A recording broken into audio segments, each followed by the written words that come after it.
Tayo simuro amin na. Pupuntaan na nga natin yung coral reef.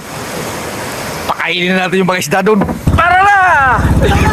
Yung tungkol naman para sa singilan ng isang tao dito ay 200 pesos yung bawat isa.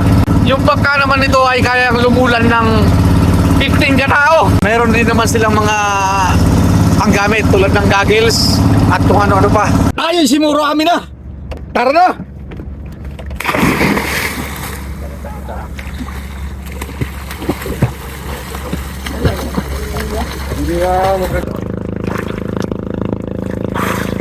Mas masarap yung walang life vest.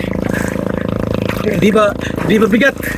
Yung pala, Jay, masarap pala yung walang life vest eh. Masarap nandito sa bangka.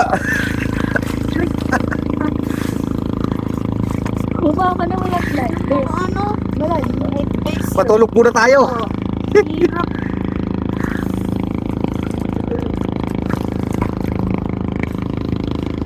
Yeah, yan nga, nag-enjoy na. Yan, abot na di. Napakan na yung ano. Maabot. Kuha mo ako, lo. Ayan na nga, oh. Mga dolaw. Pwede doon ka magpakuha sa malayo sa bangka para maganda yung view. Doon ka banda sa malayo. Maganda sa katawan. Pag wala kang life Ito kaya.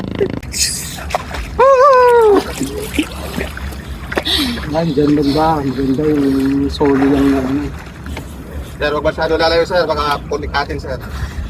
Kahit marunong kang lumungoy sir kung matagal kang wala practice. Oo, wag na tayo lumayo. Kahit na Delikado. kahit na sa basketball sir, May edad na tayo. kung wala kang practice.